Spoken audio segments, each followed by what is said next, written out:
திமுக 200 ரூபா வாங்கிட்டு குலைக்கிற கொத்தடிமை திமுக ஊபிஸை விட திருமாண்ட முட்டு கேவலமாக இருக்குது. இந்த பிழைப்புக்கு நீங்கள் வேறு என்ன செய்யலாம்? வெறும் 2 சீட்டுக்காண்டி இப்படி திமுகவுக்கு முட்டு கொடுக்குறீங்களா? உங்களுக்கு வெக்கம் இல்லையா? திருமாவளவன் பேசியதை இப்போது நீங்கள் பார்க்கலாம். தூய்மை பணியாளரை பொறுத்தவரை எதிர்கட்சி தலைவராக இருக்கும்போது முதல்வர் ஸ்டாலின் என்ன வாக்குறுதி கொடுத்தாரோ அதன் அடிப்படையில தான் அவங்க அந்த போராடுறதாவும் அவங்களே அதை முன்னெடுத்து தான் போராட்டத்தில் ஈடுபட்டு இருந்தாங்க. கொள்கை முடிவு அப்படின்னு சொல்லிட்டு ஒரு உதாசீனப்படுத்துறதை நம்ம ஏற்றுக்க முடியுமா? அதாவது எதிர்கட்சி தலைவராக இருந்தபோது அவர் எழுதிய கடிதத்தை காட்டினார்கள்.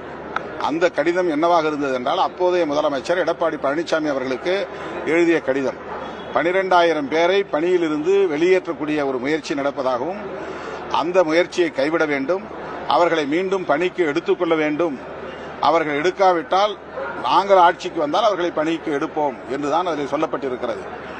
தனியார் வசம் ஒப்படைக்க மாட்டோம், பணி நிரந்தரம் செய்து அரசு ஊழியர்களாக்குவோம் என்று அதிலே சொல்லப்பட்டிருப்பதாக எங்கும் தெரியவில்லை.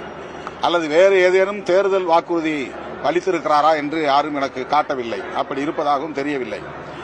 அப்போதைய முதலமைச்சர் எடப்பாடி பழனிசாமி அவர்களுக்கு எழுதிய கடிதம் இவ்வளவுதான் சொல்லுகிறது.